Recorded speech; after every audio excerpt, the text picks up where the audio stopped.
I would define myself as a daughter of immigrants. I don't think I truly understood or really was proud of my identity until later in life. It wasn't about the soap, it was about what these women were trying to do via the soap. They were trying to lift themselves out of poverty.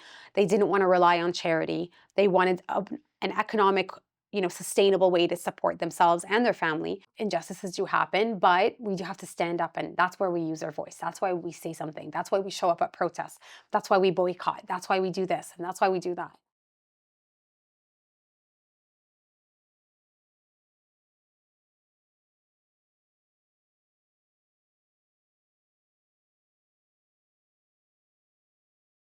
I would define myself as a daughter of immigrants. I don't think I truly understood or really was proud of my identity until later in life. And I think it was because I was trying so hard to fit in into, my friends at high school or elementary. And I was a little bit, I hate to say, like, apologetic about who I really was. And it wasn't later in life that I was like, I am Palestinian and this is where my parents came from. And, whether it's I'm a proud Muslim or understanding kind of where my grandfathers were and where my parents grew up, I think it wasn't something I truly understood until later in life. Both my parents were born in Gaza. Or actually, my dad was in Khan Younis and my mom was in Gaza. And I would say also that my mom's family is originally from Be'er Saba, or also known as Beersheba, which is now Israel proper. And so they left in 1948, ended up in Gaza. And so my great-grandfather's home was completely gone, and could never come back to it. And I think my only reference, I remember when I was about, I want to say 6 or 7 years old, we were visiting Egypt. I was visiting my grandfather in Egypt, and my mom wanted to add us to what is called the family book, the Palestinian family book. So we drove from Cairo to the Rafah border, literally just to cross, get our paperwork in order, and cross back. And it was a very long, I remember it was being like a very, very long day. It was a very hot taxi. And it was very humid. And then we get there and we're at the border for like hours and hours and hours, like being interrogated by, the Israeli soldier that's like sitting there looking at your passport, deciding whether you're going to enter or not. I remember also seeing the mistreatment of Palestinians for the first time ever as a child. Wow. And the story kind of sticks with me, where there was a blind man that handed them over a passport, and the Israeli soldier that was there started playing a prank on him or whatever it was, saying, after the blind man was sitting there for a while, and he's like, what's going on? You haven't called my name. And he was like, you never gave us anything. And I remember sitting at the chair, looking at this man trying to communicate with the soldier. And the soldier is literally like holding on to the passport, knowing that this man is blind. And it's like, I don't have your passport. I don't have your passport. You must have lost it. I don't have your passport. And I think as a child, I was like, what is going on? Like, why is this? And I don't think my mom was like, let me explain to you what's happening. It was like, just go with the flow. Don't say a word. Don't look. Don't make a scene. Like, just, we're going to cross into this border thing. And it was, I think for me, like, again, I was too young to truly understand anything. And it was like, I was born in Dubai. I grew up, we would visit like Egypt to visit my family there, my mom, my grandparents. But I remember my first time entering Gaza for the very, very first time. And I think at the time there were Israeli settlers that were in Gaza, and seeing Israeli soldiers on rooftops with guns. And I was like, why is there a soldier on the roof with a gun? And my mom was like, don't look, don't look. And I think that was my like memory. That was like my distinct memory of like entering Gaza and remembering what it was about, like what that felt like. And we didn't really last long because my mom couldn't stay. We couldn't stay the night. We actually had to just enter and exit as part of like the paperwork that we were doing. And I think that was like my only and last memory of Gaza. And every other time that I've visited Egypt where I've tried to enter, the border was always either locked, closed, they've suspended entry and exit and all of that. And there were even like jokes about going through tunnels at the time. I remember like, oh, we exited through the tunnel or we entered through the tunnel at the time, especially with like long closures between Rafah and Gaza. But I guess now after everything, I'm almost sad that like I never got to actually visit and spend time there. My husband talks about how he had the opportunity to like visit his uncles and his grandparents in Gaza at the time, and I almost wish like I had that, and it kind of is sad that now I can never go back to what it was because now it's completely destroyed.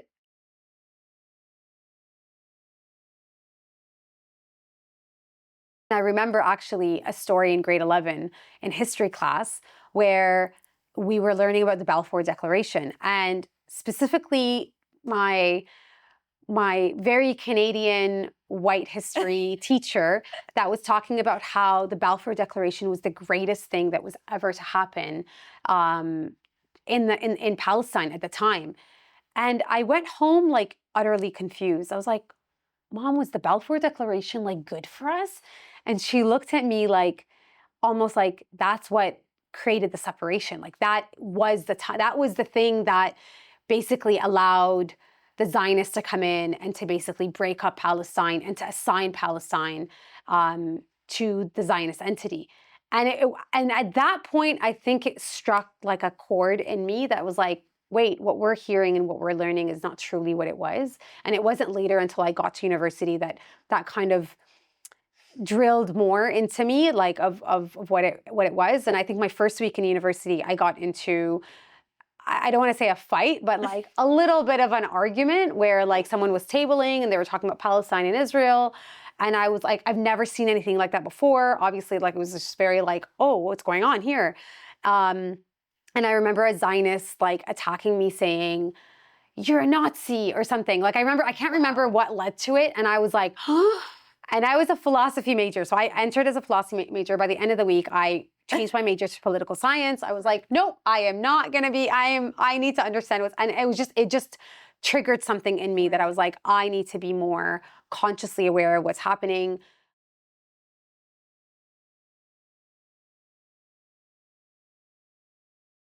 The first few months, like with that transition of me like wearing a keffiyeh to school and my dad fighting with me saying, don't wear a keffiyeh to school. They'll know that you're Palestinian. They'll know that you support Palestine and you're going to fail and they're going to give you bad marks because you're Palestinian. Like just blend in. And I was like, no, I'm not going to do it. I was like very like kind of stern with it. And it took me a while because it was that transition, like figuring out my identity and being like, okay, who am I really? And why am I apologetic? Like, why are we not being truly honest about where we're from? And I always questioned why my dad was like that. And like, why are you so like, I think it was more of a protection thing for him of like, I didn't want you guys to get hurt. I didn't want you guys to get impacted, to be like truly, just unapologetic about who you are. It was really about like, we have a saying in Arabic that's like, imshi jam bil hayat, which is like walk by the walls. So like you blend in, like you don't stand out, you're not trying to like be out there. And I think he kind of did that to us in the beginning. And again, I think now looking back, I'm like, it was more of a protection. I think that he was trying to have us be like, blending in, as opposed to kind of being out there and very Palestinian. And so. And how was that like hard for you, I guess, sort of being in this place where you were like, I'm ready to like really fully be who I am and to really appreciate like my culture, my identity as Palestinian, because that would include like your family, like your lineage, right? Like that includes all of that and you hold that, right? Was that hard for you being in that place but then having like, your dad or your parents almost like being afraid of that, right? Like what was that like for you, kind of resolving all of that? I do want to backtrack and say my dad grew up in Egypt. And so there was that very, like, if you were too political, you were going to get arrested and like never see the light of day.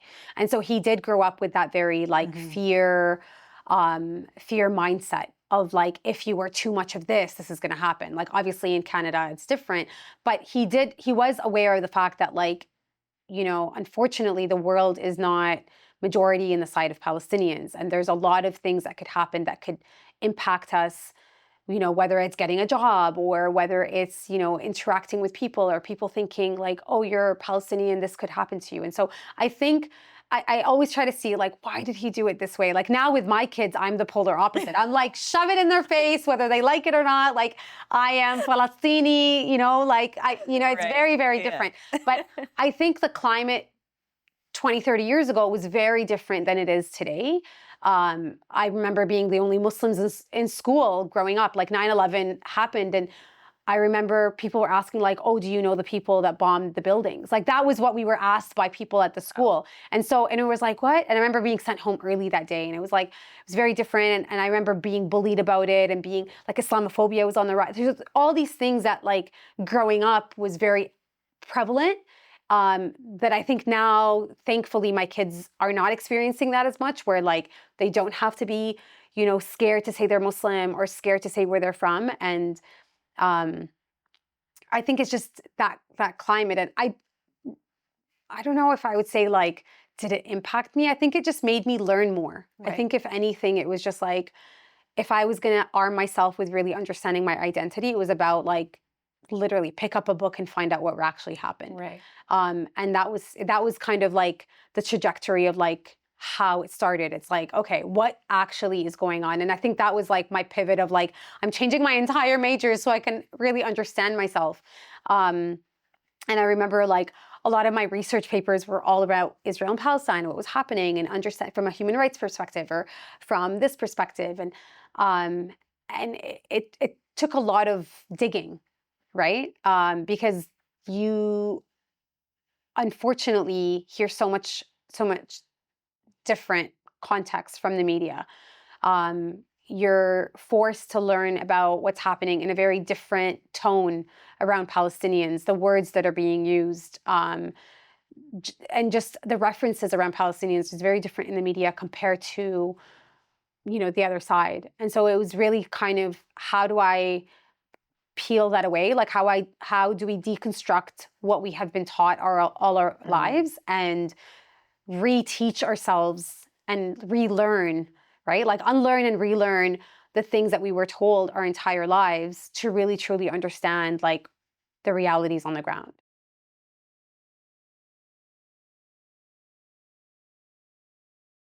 When you were, especially at that time when you decided like you really wanted to fully embrace your identity as Palestinian, like did any of these stories and memories like come up for you, and like was there ever like anger at them? Because there's like, I think when you have this understanding of like, oh, this is how the world works, right? Like it's one thing to see it as a kid and be like, I don't get it, but then as an adult when they come up, you're like, oh my God, like I can't, like did you ever have that experience, or like Think I was definitely angry in university. I think it was because I was just like, how can so much injustice happen? How can the world witness what is constantly happening on a daily basis, whether it's to political prisoners or at the checkpoints, and how women like, there's stories of women giving birth at the checkpoint and like just people getting shot for no reason. I remember like witnessing live on the news, Hamad Dora, which is this little kid that was actually like, I don't know if you know the story of like Hamad Dora, who's this Palestinian kid with his father that was like crammed to a corner and then he was shot to death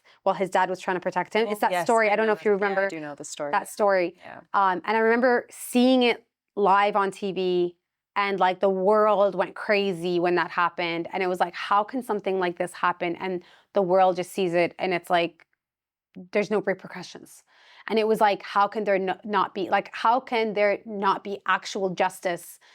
There's always this idea of like, you do something bad, then, you're going to get arrested or you're going to go to prison for it. And with Palestinians, that was never the case. It was this continuous bombardment and the violation of human rights, basic human rights to Palestinians that like was allowed on a mass scale that you were supposed to witness and not say anything about it and just accept. And I think that was like the trigger point of like, what the, like that was just really difficult. And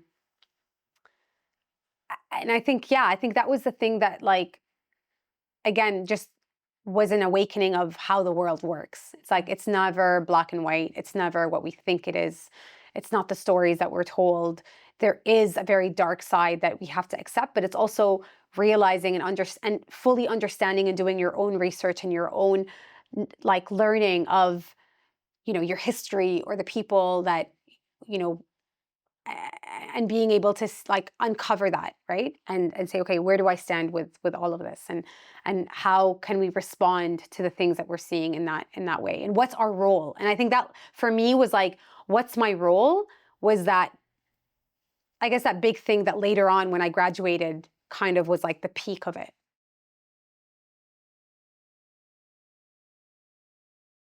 I had another really big incident that happened after I graduated my bachelor's. I moved to Egypt. I lived there for a couple of years teaching, and it was actually New Year's Eve, and my mom, my brother, and myself decided we're gonna take a bus from Egypt to Taba. And it's like, so Egypt, for those that don't know, Egypt and Israel, they share a border, or actually multiple borders, that where you can actually cross. So there is one called the Eilat border that is only available for foreigners. And then it's right by Taba, so the Sinai. And then there's, I think that's the only border that you can actually cross into. And then it's actually just overlooking the waters to Jordan. So we decided to get on this bus. It was like an 8-10 hour bus ride from Cairo to Taba.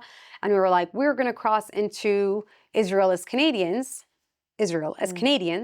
to go have some shawarma and celebrate New Year's in Jerusalem. That was like my goal. And I remember my friend, who is also Canadian, just crossed, and she went in fine. And I was asking her about her experience, and she was like, no problem, just go in, they'll let you in as Canadians. I'm like, okay, wonderful.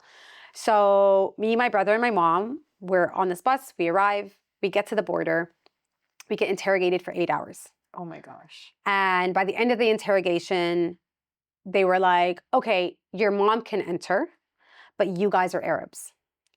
And we're like, how does this make sense? And they were like, well, because she was like no longer the threat age, she was like over 40. So she was no longer like the threat age. So they're like, okay, well, she can enter as a Canadian, but you guys are Arabs. And because your name popped up as from Gaza, you cannot enter. And they're like, but if you cross into Jordan, if you like, basically there's like a little ferry that you go from Taba, from Nueva, actually, Taba Nueva, to Aqaba. And then from Aqaba, go to the Al Hussein border in Jordan. They'll let you in because they'll let Arabs through in that border. So we were like, please, like, we just want to go in, whatever. Nope, you can't. And we called the Canadian embassy. We're like, why aren't they not letting us through? And the Canadian embassy was like, sorry, we cannot control who does and who can't and can't let you in. So obviously we were so sad, and we're like, we're not going to let this stop us. So we sleep the night in Taba, and then the next day we take a ferry, we cross into Jordan, and we go and take, I think it was like New Year's Day, because we wanted to celebrate New Year. Right. So everything was closed. We had to wait the next day. And then the following day, we ended up going to Al Hussein border. Again, we were there for about 8 or so hours, or 6.5 hours, yeah. And then they were like, sorry, you can't enter because you're from Gaza. Wow. And I'm like, and they're like, if you forfeit your Palestinian identity, so because every Palestinian has a Palestinian number, and like, remember that story about how my mom entered that one day to put us in the paper? So that forever put us in the system. Wow. As Palestinians from Gaza. And officially, Palestinians from Gaza cannot enter the West Bank. Wow. So if you're from Gaza, you actually legally cannot enter, and West Bankers cannot enter Gaza either. Wow. So they've imposed these restrictions to really create a separation between Palestinians themselves. And I remember saying, I don't want my Palestinian number. I just want to enter as a Canadian. I just want to enter Jerusalem. Like, just let me go through. And they're like, sorry, we can't like remove you from the Palestinian system. You need to go to the Palestinian Authority and go to your embassy and tell them that you don't want your number anymore.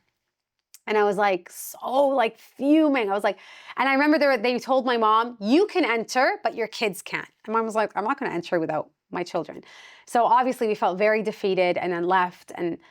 And just, I even contemplated, like, should I forfeit? Who cares about the Palestinian number? Let me just like physically be able to enter, as opposed to like holding on to this number that might not actually mean anything. Like, for me, like just being there would probably be more meaningful than like just holding on to a number knowing that I could never enter.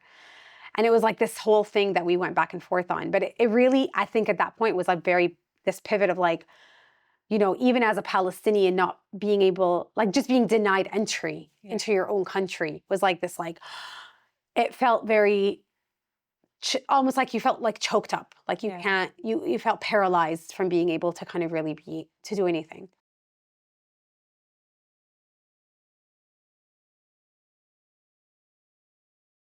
So that was after I graduated, and then I decided to pursue kind of further into that with my academics and go and do my master's. And I did a specialization on political identity with a focus on refugees and forced migration. And that was like the beginning of me like working with Palestinian refugees. That's kind of how I ended up in Jordan doing work with Palestinian refugees, ended up opening my nonprofit there. And, everything kind of like, it was like a domino effect from there. When I ended up visiting my first Palestinian refugee camp in Jordan, and that was kind of my research, is really to understand political identity from the eyes of a Palestinian refugee that grew up in Palestinian refugee camps, whereas me being a Palestinian that grew up in Canada and the luxuries and the privileges of Canada is very different. The identity I hold and the identity they hold. I really wanted to be able to deconstruct what that looked like. And when I was there, I guess it was like I opened that door and I was like, oh, I can't close this. Like I can't unsee what I saw, or I can't pretend like I've kind of opened that, I don't know how to explain it, but like it was almost like, okay, now I can't leave, or now I can't pretend like I didn't see what I saw. What did you see? I think I just saw the displacement in its core. I think I was able, when I was there, I spoke to first and second and third generation refugees that, from the ones that walked all the way and ended up in Jordan and went from building, living in tents to then building, like now living in ghettos in these refugee camps. I think it opened up my eyes of like, oh my God, I've been living in a bubble my whole life. I never knew this existed. And that was the first thing. I never knew it existed. I never knew that there are over 4 million refugees living in these camps that was never talked about, that I never knew about. And it was kind of this thing of like, now what? Now that you have this information, what are you going to do with it? And immediately after I graduated, I started a nonprofit called Hopes for Women in Education. And it was around providing Palestinian refugee women with university and college scholarships and to really support them from a university educational perspective, because I felt like I grew up in a privilege where education was a no-brainer, a right. Like it was never this issue of like, do I afford it, do I not? Whereas these women that I would meet in the camps, because of their severe socioeconomic situation, a lot of them couldn't continue, or a lot of them, if their family couldn't afford it, they just had to just not continue with school. And I was like, no, we have to change what that looks like.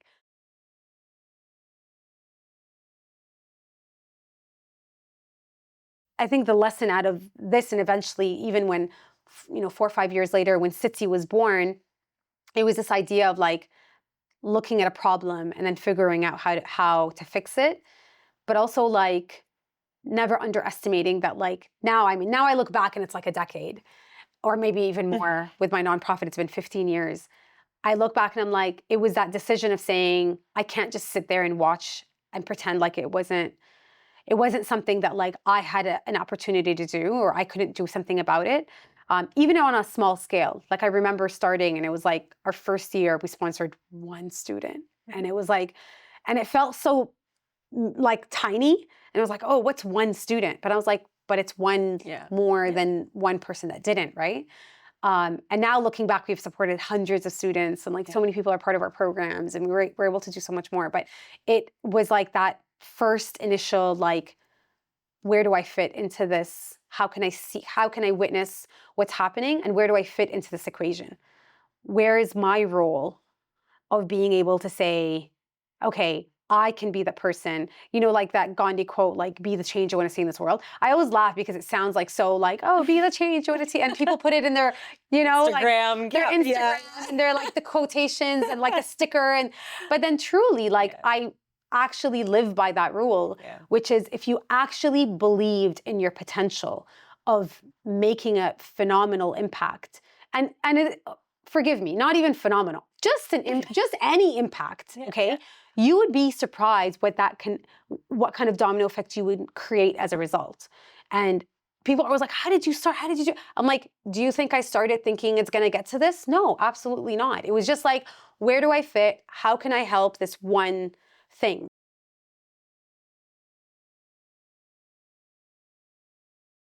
When we started, it was like, it was a bunch of women that learned how to, actually, it was the Italian embassy that came Wow. to the refugee camp, and they held the soap making workshop. So cold press Oh, Italian wow. way of making No cold way. press. That's so Yeah, interesting. like Wow. cold press soap making workshop.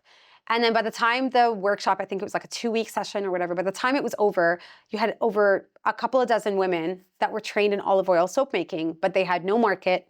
They didn't know where to sell it. They couldn't even afford the olive oil to like Right. remake it and resell it. Right. But then they had boxes and boxes of soap and they didn't know what to do with it. And that's literally how SITTI started. It was like, Wow. then I remember like one of the volunteers for my nonprofit knocked on my door with a box of soap. I was living in Jordan at the time. And she was like, can you help us sell this soap? And I was like, I'm not in the soap business. Like I don't even know the first thing to do with soap at all. I don't even know how to make soap. And she's like, can we do it? And I was like, I looked at it. I was like, first of all, it's ugly. Like we need to make it look better. And second of all, like we need to understand the story because we're not innovating. We're not doing anything different.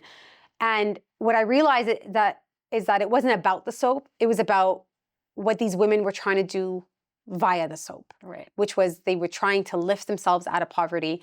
They didn't want to rely on charity. They wanted an economic, sustainable way to support themselves and their family. And that's literally how SITTI was born. It was that idea. But again, I could have been like, I don't know how to do it, peace out, like, Yeah. but I was like, okay, let's see what we can do. Let's Yeah. get started. And before you know it, it started as something, and I remember within that first month, we got our first like wedding order from someone that I knew. And I was like, and it kind of like, created that, again, that domino effect Yeah. from that moment. But it's being able to see that, whether it's that problem or that situation, and saying, okay, where do I fit into contributing to this? And I will say, people are like, oh, you're behind SITTI. I'm like, I actually don't know how to make soap, even till this day. I do not make soap. I don't do any of the stuff. Any of the stuff that you see around here, I don't make a single thing. What I am is I am a tool. At least I see myself as a tool that has, like, as almost like an enabler, that like there is existing incredible, skilled Palestinians or organizations or community partners or community women organizations that are doing wonderful things. But a lot of the times they don't have accessibility to a market. Yeah. They don't have accessibility to pushing out kind of certain things. And that's kind of where I see SITTI, is that we create those socioeconomic opportunities through employment, because we know that employment can really empower individuals to kind of take, their they're like take a hold of their lives Yeah. through their own service and work. And so that's how I see it, is that it's not about, I always tell people, it's not about the soap. It's about what the soap represents. Yeah. And it's about the women behind the soap and the fact that these women show up as a result because they don't want to, accept the mediocre of like, oh, I'm just poor and I'll just live poor. No, they're trying to create a change in their lives. And if it happens to be through a bar of soap or a coaster or a keffiyeh or whatever it is, then that's what it's about. The soap, I think, was the starting point. It's like, what can they create with their own hands that represents their labor of love, that we can then retell their story and then Right. tell it to the world and then represent it. And the soap is the beginning, right? Like we have had, so many partners, whether it's across in Palestine. We've worked with orphans in Afghanistan. Actually, like these coasters are handmade in Afghanistan. Wow. Through an initiative that we do with a charity called Hidden Humanity. And again, it stems with this idea of how do we empower underprivileged communities through skilled work, through whether it's Tatreez or whether it's, carpentry, whether it's something that they make with their hands, and we're able to tell their stories through the products that we bring here. And that's why I always tell people that I would say like almost everything that you see in the store has a connection to someone that made it. Yeah. Whether it's a bracelet that was hand carved, or, whether it's a pouch that was hand embroidered, or something that is connected to a story, because at the end, I feel like that's the closest thing that we can bring through our identity, is through the products that we consciously buy and we consciously represent, right? And these are all refugees from Gaza, from Palestine, that have been displaced to these camps. Some of them, yes. Some of them, most, I would say 90% of the Palestinian refugees in the Jerash refugee camp we work in are 1967 displaced refugees. Wow. From Gaza specifically. We have worked with other community partners that are not strictly from Gaza or not strictly Palestinian, like this initiative in Afghanistan, for example. Again, because for us, it's about what the mission holds, not so much where you come from. Right, yeah. But it's also like, what kind of impact can we make by working exclusively, by being conscious about where we source? Is it cheaper for me to source from Alibaba or, like Shein or all these places? Absolutely. It is cheaper. But do I make a conscious ethical decision saying, no, I want to choose to work with, women-owned or refugee-based or whatever it is, that I know directly impacts that community? That's the decision that I have to ask myself before I do it. And that's why the things that we curate and that we bring is very intentional. Like everything is very intentional, very like hand-selected, thought through. Is it cheaper to get something that is, and I know people that do, buy from China and think, not to like down China or anything, and I know people that source from there and they sell it and it's great, but I'm always very conscious of like, is it directly making an impact to someone that I can support?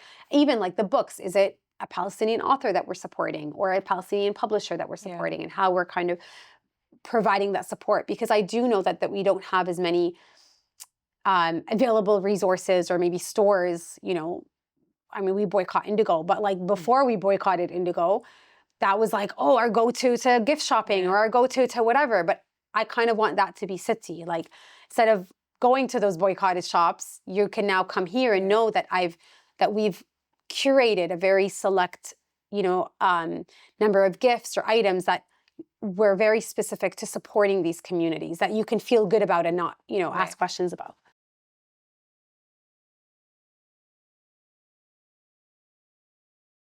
A few of my dad's brothers and sisters still live in Gaza. Both my grandparents passed away years before this last genocide. I would say we have a little bit over 50 family members between direct family, like cousins, uncles, aunts, and then also extended family that live in Gaza, both on my side and also on my husband's side. And I know that personally on our side, we've had over 100 martyrs that we have had in our family. Both my uncles' homes and my grandfather's homes were completely destroyed to the ground. They've lost everything that they've ever owned. Everything they ever knew was completely gone. Several of my families had to be displaced over a dozen times from, shelter to tent to tent to tent, across kind of where they've had to relocate depending on safe zones and things like that.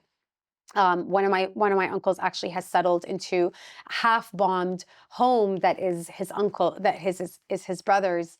But even that decision was very difficult because we know that there's a lot of homes and structures that have, fallen apart and they're not stable, architecturally to kind of stay up. And so, but a lot of Palestinian families have chosen to kind of be there.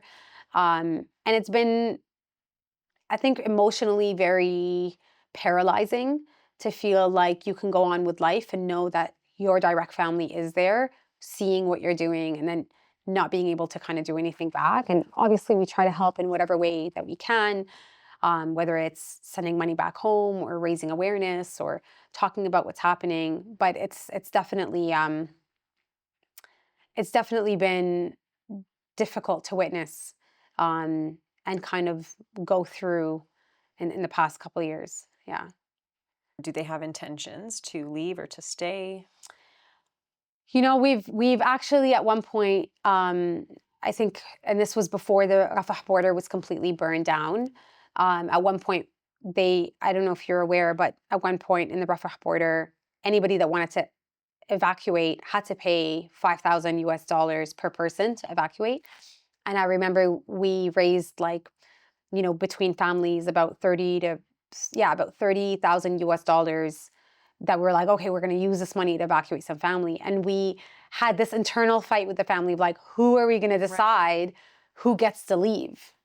And who is priority to get to leave? Like, do you prioritize the elderly or do you prioritize the youngsters to then continue their lives and go to school and maybe support their family? And it was like this very back and forth. And I remember as we were deciding or as we were trying to figure out and like send the money to, I think there was like an organization like in Rafah that was dealing with like border entry and exit. The border got burned. And then ever since then, we weren't able to do anything. So we ended up using the money that we raised to then just support them financially, whether it's, it's food related or like, it's just survival at the end of the day. And actually, I have twin cousins that got accepted to a university and ended up getting a scholarship. And now, as of this recording, we're trying to get them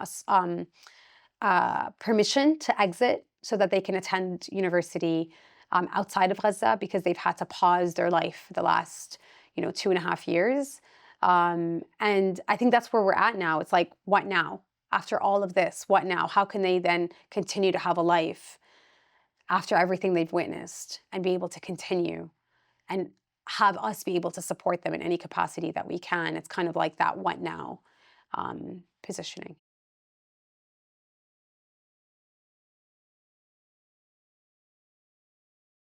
With everything that we've witnessed, really listening to our voice and also leaning into community was the biggest thing and the biggest motivator.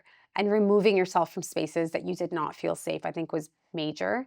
I think I know it was for me. I know I've lost clients and people that I've had to stop speaking to or whatever it was. But I think more than anything, it's not underestimating my voice. Early on into the genocide, my son was witnessing and they would always see me like cry and like break down and like get really angry because like obviously we were all paralyzed, glued to our screens, like not being able, like just seeing like how can this actually be happening? Yeah. And I think it was as early as mid-November that a group of Palestinian families at the time had met with Justin Trudeau, and I was one of them.